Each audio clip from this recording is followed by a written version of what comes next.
الذي لا نبي بعده. اللهم صل وسلم وبارك وعظم وكرم وشرف على هذا النبي الكريم سيدنا وحبيبنا وشفيعنا ومولانا محمد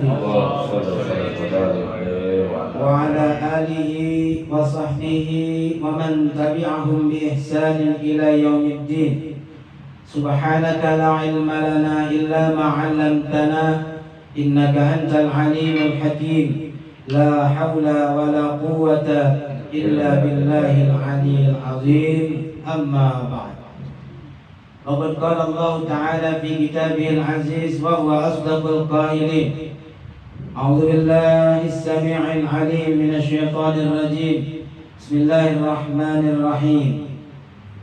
لقد جاءكم رسول من أنفسكم عزيز عليه ما عنتم حريص عليكم بالمؤمنين رؤوف رحيم.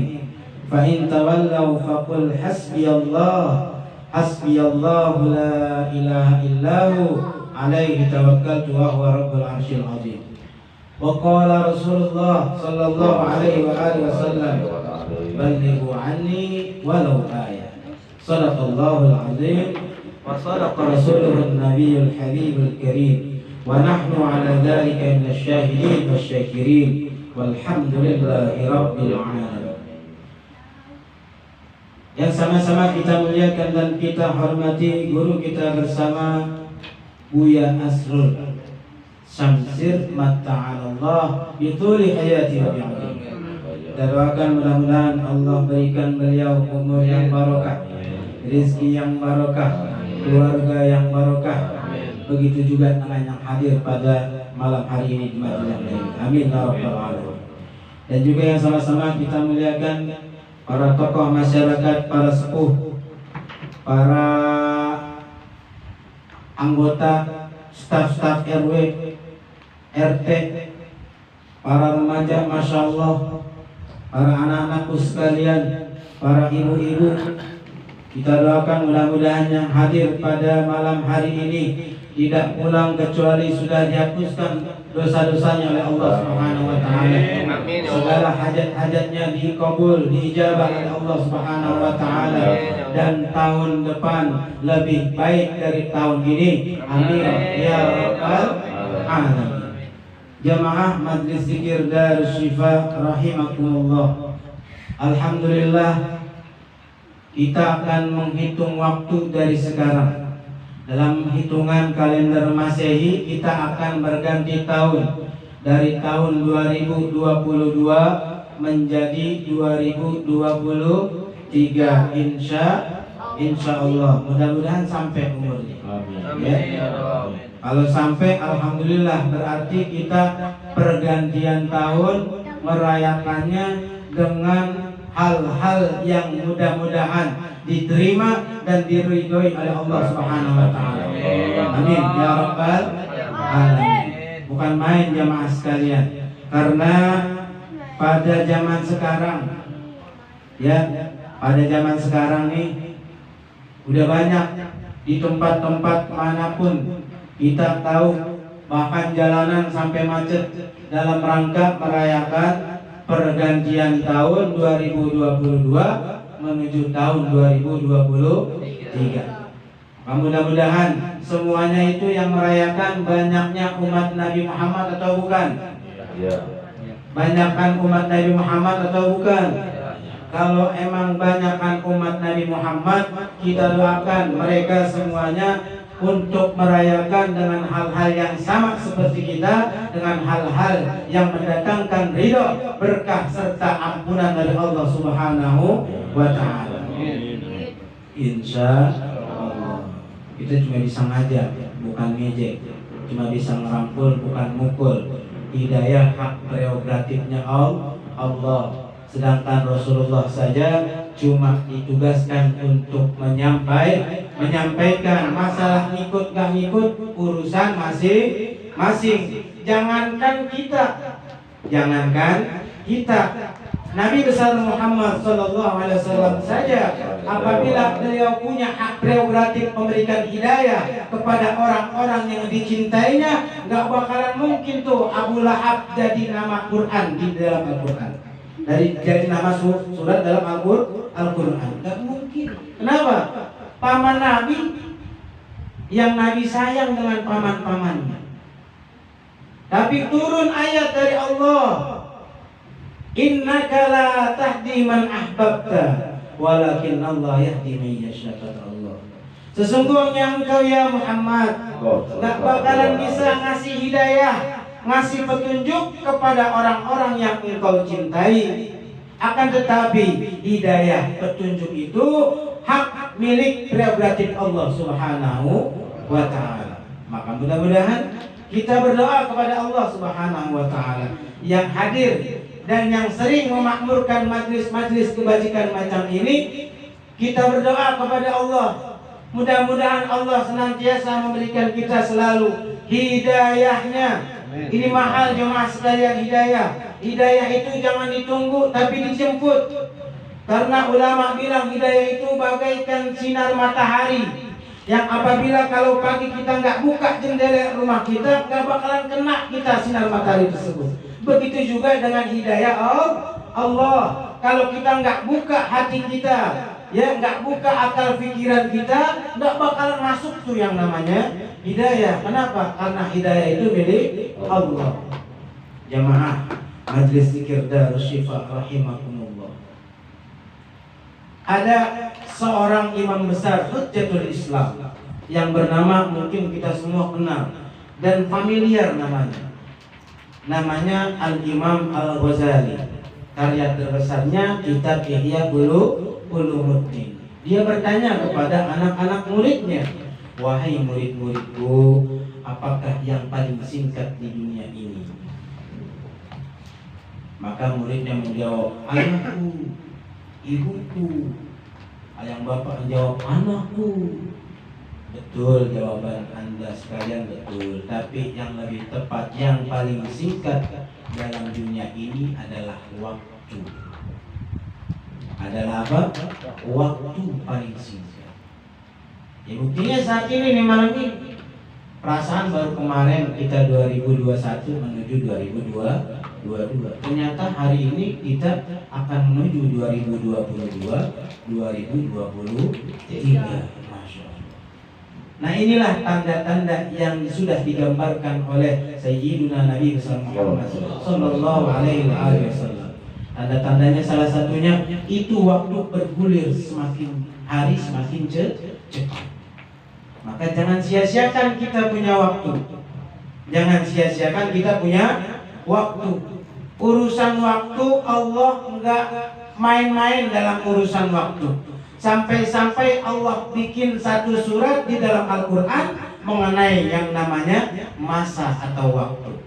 Mungkin kita semua hafal, tapi belum tentu dari kita semua sudah mengamalkan isi dari surat tersebut. Surat apa dalam Al-Quran yang dimaksud? Yang namanya surat Wal Asri.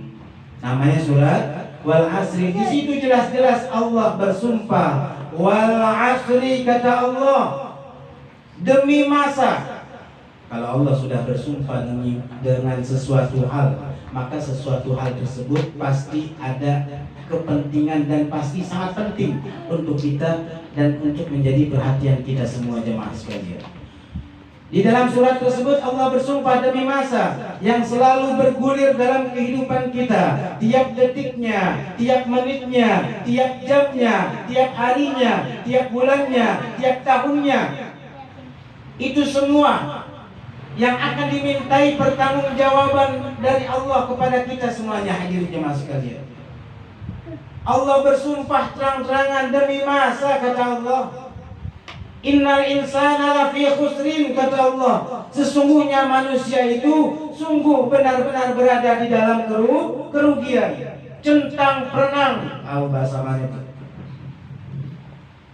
Rugi manusia kalau dia nggak bisa manfaatin waktu mudanya sebelum datang masa tuanya. Kalau dia akan rugi kalau nggak bisa manfaatin waktu sehatnya sebelum datang masa sakitnya. Orang tersebut akan rugi kalau dia tidak memanfaatkan masa kosongnya sebelum datang masa sibuknya. Dia akan rugi kalau tidak memanfaatkan waktu hidupnya sebelum datang waktu matinya.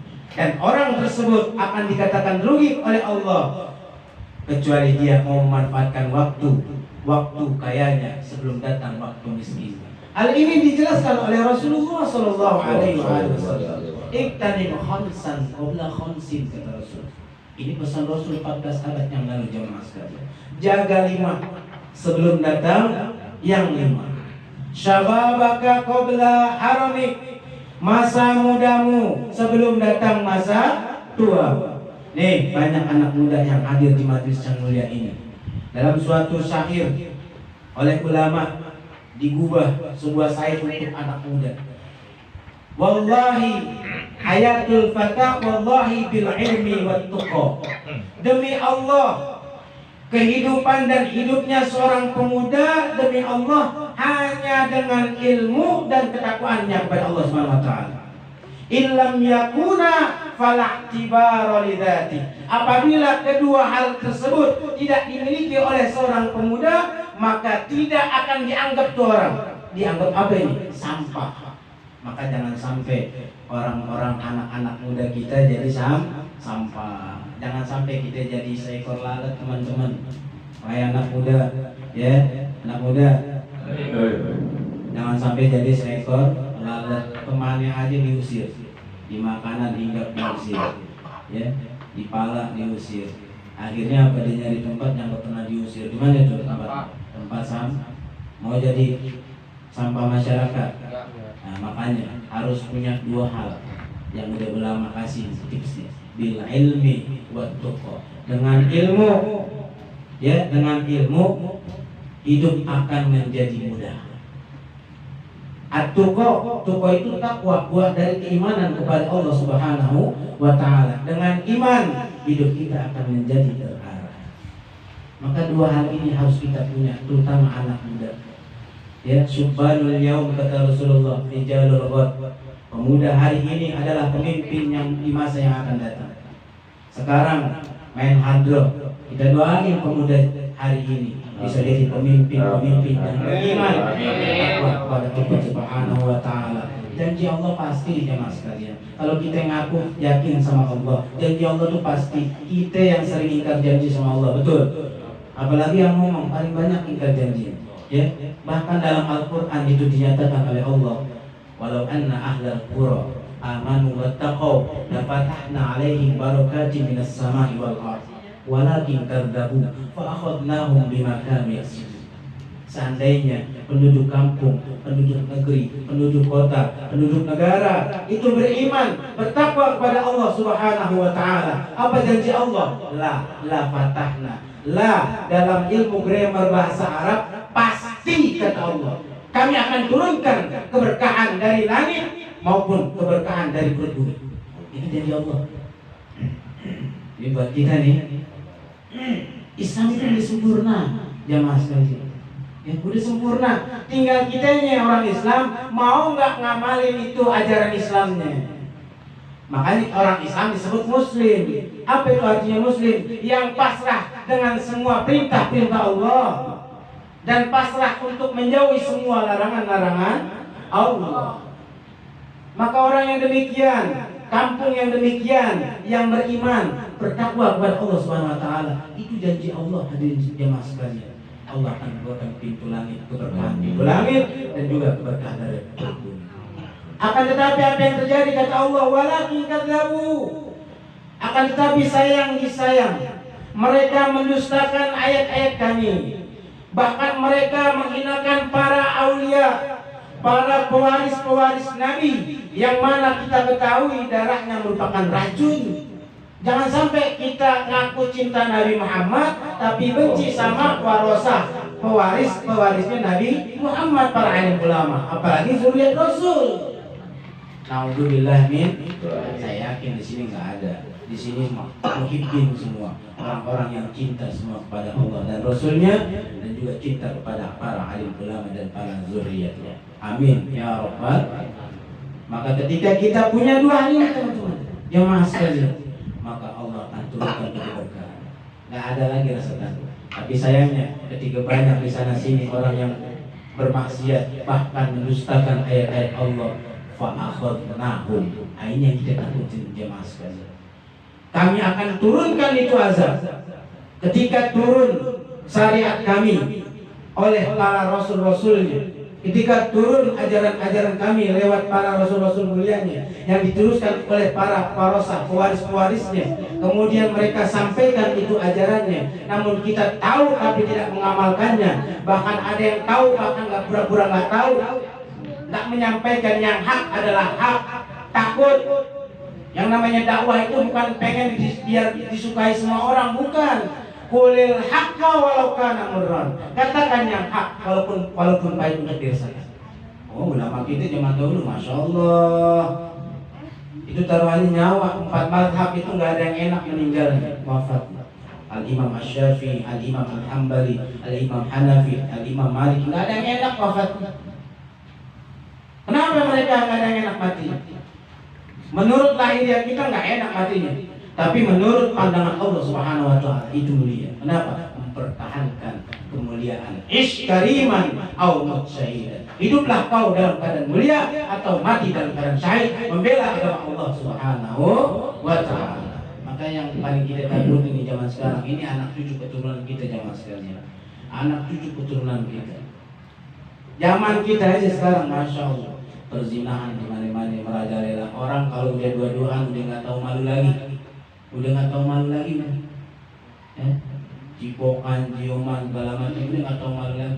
Orang dulu masih ada malunya, sekarang dengan canggihnya teknologi luar biasa.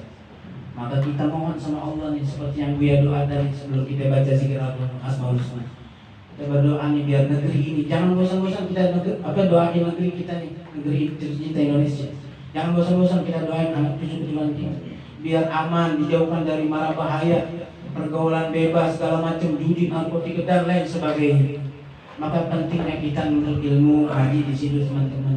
Ini majelis zikir Darus Syifa bukan kumpulan orang-orang benar, tapi orang-orang yang mau benar menuju Allah Subhanahu Wa Taala. Nggak boleh yang sering datang ke majelis menganggap dirinya paling benar, yang nggak datang ke majelis nggak benar. Nggak boleh yang cuma tahu kita benar atau kagak cuma Allah Subhanahu Wa Taala. Maka diultimatum sama Allah dalam Al-Quran, fala tuzakku anfusakum huwa a'lamu biman ittaqa. Jangan kau menganggap dirimu paling suci. Kenapa? Karena Allah lebih tahu siapa yang paling bertakwa di antara kalian. Maka di ayat yang lain Al-Hujurat, inna akramakum indallahi atqakum. Sesungguhnya orang yang paling mulia itu kata Allah bukan yang paling banyak hartanya, bukan teman-teman, bukan yang tinggi jabatannya, bukan teman-teman, bukan yang rumahnya gede, bukan teman-teman, bukan yang banyak mobilnya, kendaraannya, bukan teman-teman. Orang yang paling mulia di sisi Allah adalah orang yang bertakwa, yang selalu senantiasa menjalankan semua perintah-perintah Allah dan selalu berusaha meninggalkan semua larangan-larangan. Ini yang mulia di sisi Allah. Maka kita ini gunanya kita datang ke majlis seperti ini teman-teman. Jangan bosan kita ajak teman kita hadir ke majlis, biar Allah angkat derajat kita teman-teman. Mari kita dengar kajian Ustaz Zaki Mubarak yang nungguin kopi aja datang hadir ke majlis, itu Allah kasih 300 derajat.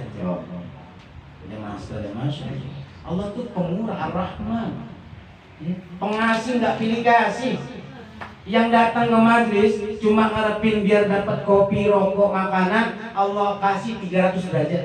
Apalagi yang lebih, niat benar-benar nyari ridha Allah, niat benar-benar nyari ilmunya Allah, terus dia amalin, dia praktekin dalam kehidupan sehari-hari. Masya Allah, ini janji Allah. Al-Mujadalah, Quran Al-Mujadalah ayat 11. Yarfa'illahu alladhina amanu minkum walladhina utul ilma darajat. Allah akan mengangkat derajat orang-orang yang beriman dan yang menuntut ilmu di antara kalian dengan beberapa derajat. Berarti yang datang majlis untung apa enggak untung? Emang godaannya banyak pasti. Minal jinnati wan nas. Banyak pasti. Kenapa banyak godaannya? Karena ada pahalanya. Hadir ke majlis yang mulia ini ada godaannya karena banyak pahalanya. Bahkan ulama Nabi bilang, andaikan mereka tahu apa keutamaan yang ada di majelis ilmu, di majelis zikir, di majelis taklim semacam ini, mereka akan berebutan tuh untuk ambil itu keutamaan sampai bunuh-bunuhan kalau perlu. Cuma sayangnya nggak ketahuan. Nah, ini hebatnya Allah, mendesain semua pahala nggak kelihatan, teman-teman. Walaupun yang hadir sedikit, itu malaikat turun tuh, teman-teman. Jemaah sekalian, turun. Diturunin itu rahmatnya Allah, diturunin berkahnya Allah. Masya Allah. Siapa yang gak enak? Boleh zikir, makanan batin tidak dapat, ya, makanan lahir tidak dapat. Alhamdulillah. Kita jangan sia-siakan kita punya waktu muda. Yang masih muda, alhamdulillah, jangan sia-siakan waktu mudanya. Ya, jangan sia-siain. Sering hadir ke majelis ilmu, cintai alim ulama. Maka insya Allah kalau kita cinta sama alim ulama, itu alim ulama yang kita cintai itu bakalan narik kita kalau emang kita masuk ke neraka. Makanya nggak ada yang rugi, anjing aja ikut ulama masuk surga. Anjingnya Ashabul Kahfi tahu? Ikut ulama tuh udah ditimpuk, mau kagak kabur tapi mau ngikut tuh. Ashabul Kahfi ditimpuk biar pergi, tetap mau ikut masuk surga. Jangan sekali. Apalagi manusia, anjing aja cinta mau ngikut ulama masuk surga dan diabadikan di dalam Al-Quran. Apalagi kita.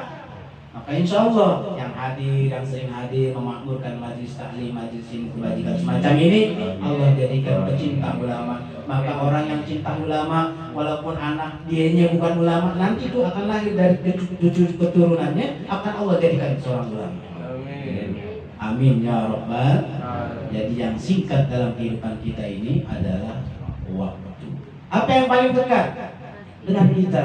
Ditanya oleh Sang Guru, yang paling dekat adalah kematian. Wow, mati. Makanya Nabi bersabda di dalam hadisnya, kafa bil mauti mau'izah. Cukup bagi kalian kematian itu sebagai pelajaran, ya, nasihat terbaik. Kalau kita nggak pernah ngiringin jenazah ke kuburan, nah itu repot juga tuh. Kita nggak tahu yang namanya orang meninggal di mana. Makanya sunnah hakul muslim adal muslim, kata Nabi, situn ada 6. Salah satunya ketika engkau ada tetanggamu meninggal dunia, sanak familimu, ikut anterin ke kuburan. Lihat tuh waktu dimasukin ke lubang yang cuma 2 kali 1 meter. Cuma segitu, nanti kita balik, badan kita dibalik ke tanah, dari tanah balik ke tanah. Sekarang pertanyaannya bukan masalah kematian yang harus kita takutin. Udah cukup nggak amal kita nih untuk menghadap pertanyaan-pertanyaan Allah Subhanahu Wa Taala? Udah cukup belum ya bekal kita nih? Maka di malam ini adalah momentum yang pas untuk kita selaku muslim yang ngaku beriman, percaya kepada Allah Subhanahu Wa Taala. Momen yang pas. Hasibu anfusakum, kata Sayyidina Umar bin Khattab radhiyallahu anhu. Hisab-hisablah diri kalian sebelum nanti Allah yang menghisab. Dari mulai ujung rambut sampai ujung kaki. Hisab.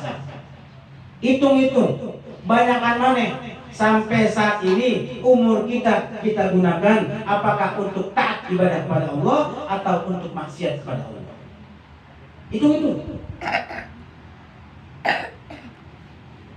Tapi ingat teman-teman, Allah itu subhanallah yang paling sayang di muka bumi ini, Allah Subhanahu Wa Taala.